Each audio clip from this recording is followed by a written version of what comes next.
Joana olhava pela janela. As luzes da cidade se borravam em um brilho sem alma. Aos 25 anos, ela se sentia à deriva. Seus dias eram um ciclo interminável de trabalhar, comer, dormir e repetir. As paredes do escritório pareciam uma gaiola. Os números na tela do computador não tinham significado. Seria só isso? Ela ansiava por algo mais. Um propósito. Uma razão para sair da cama pela manhã. Uma faísca para inflamar o vazio interior. Uma noite, ela se deparou com um livro antigo nos pertences de sua avó. As páginas sussurravam histórias esquecidas e antigas profecias. Uma passagem chamou sua atenção. Quando a alma está perdida, o caminho aparece.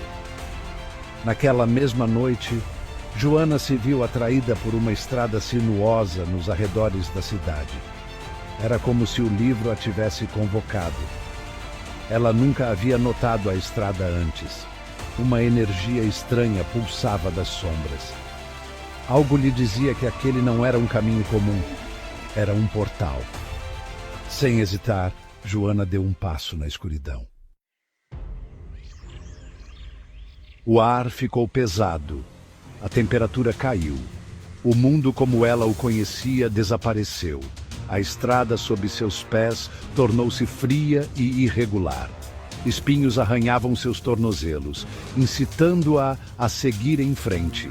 O medo ameaçava consumi-la, mas uma estranha sensação de propósito a impulsionava. Ela precisava ver aonde aquela estrada levava. Ela precisava encontrar a resposta para a pergunta que a assombrava. Qual era o sentido da sua vida? O caminho se abriu para uma vasta extensão de paisagem desolada. O céu agitava-se em tons de vermelho e laranja, como uma tela de fogo e fúria.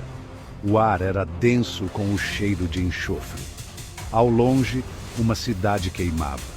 Joana percebeu com um sobressalto onde estava. Aquele não era um lugar comum. Aquele era o inferno. Uma figura emergiu das sombras, alta e magra, com olhos que queimavam como brasas. Ela usava um manto longo e escuro que ondulava ao seu redor como fumaça.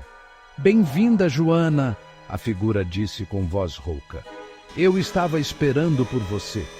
A voz de Joana ficou presa na garganta. "Quem é você?" ela conseguiu perguntar.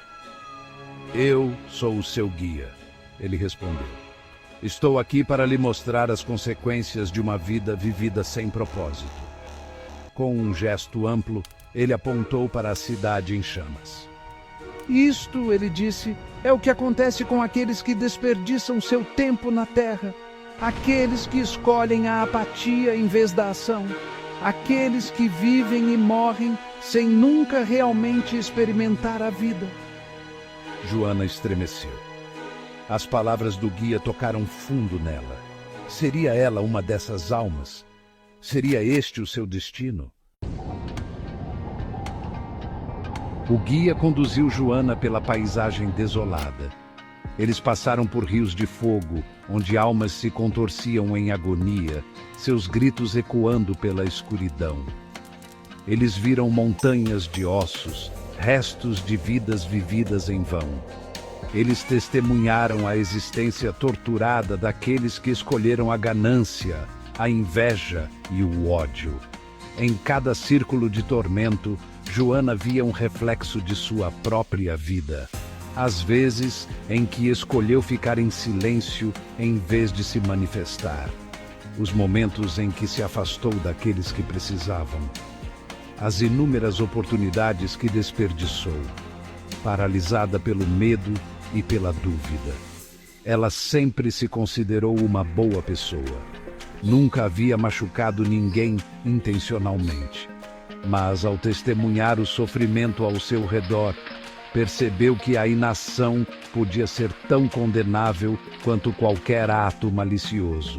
O peso de sua própria indiferença a oprimia. Ela havia passado pela vida como um sonâmbulo, cega para o sofrimento dos outros e para seu próprio potencial para o bem. Eles chegaram a uma caverna cheia de espelhos. Cada espelho refletia um aspecto diferente da vida de Joana, seu passado, seu presente, seu futuro em potencial. Ela viu a alegria que trouxe aos outros, mas também a dor que causou. Viu as oportunidades que perdeu e o potencial que ainda precisava liberar.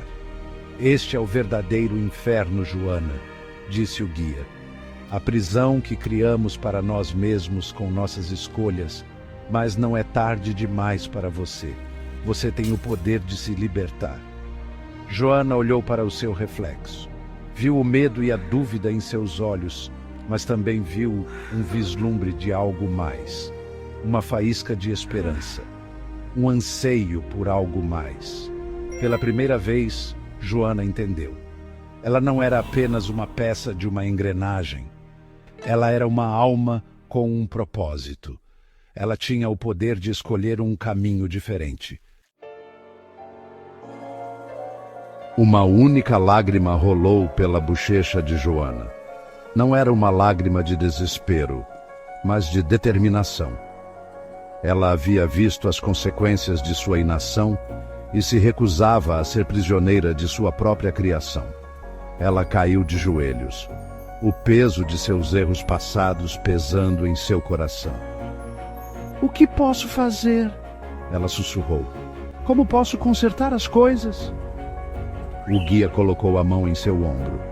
"A redenção começa com o reconhecimento de seus erros", disse ele. "Ela cresce com o compromisso de mudar. E floresce quando você usa suas experiências para ajudar os outros." Uma nova determinação preencheu Joana. Ela não deixaria essa experiência a destruir. Ela a usaria para alimentar sua transformação. A paisagem ao redor começou a mudar. O céu flamejante suavizou para um rosa gentil. O cheiro de enxofre deu lugar ao aroma de flores silvestres. O caminho que havia sido escuro e traiçoeiro agora estava banhado por uma luz quente. Joana olhou para cima para agradecer ao seu guia, mas descobriu que ele havia sumido. Em seu lugar havia uma única rosa branca, suas pétalas se abrindo na brisa suave. Ela pegou a rosa e a segurou perto. Sua fragrância delicada, uma lembrança da beleza que ainda existia no mundo. Ela voltou para o caminho, pronta para encarar o mundo com novos olhos. A jornada havia sido longa e árdua, mas ela emergiu das trevas transformada. Quando Joana voltou ao seu mundo, tudo parecia diferente. As luzes da cidade, que antes pareciam frias e distantes, agora cintilavam com possibilidade. As paredes do escritório, que pareciam uma prisão, agora pareciam uma plataforma para a mudança. Ela pediu demissão, ela vendeu seus bens, ela dedicou sua vida a ajudar os outros. Ela foi voluntária em abrigos para moradores de rua. Ela fez doações para instituições de caridade. Ela usou sua voz para se manifestar contra a injustiça. Ela sabia que não podia apagar o passado, mas podia aprender com ele. Ela podia usar suas experiências para fazer a diferença no mundo. Cada ato de bondade, cada palavra de encorajamento, cada momento de genuína conexão a preenchia com um senso de propósito que ela nunca havia conhecido antes. A jornada de Joana ao inferno havia sido uma experiência angustiante, mas também um profundo despertar. Ela havia enfrentado a escuridão dentro de si e emergido mais forte, mais compassiva e mais determinada do que nunca a viver uma vida com significado. Sua história se tornou um farol de esperança para os outros. Um lembrete de que nunca é tarde para mudar, para buscar a redenção e para abraçar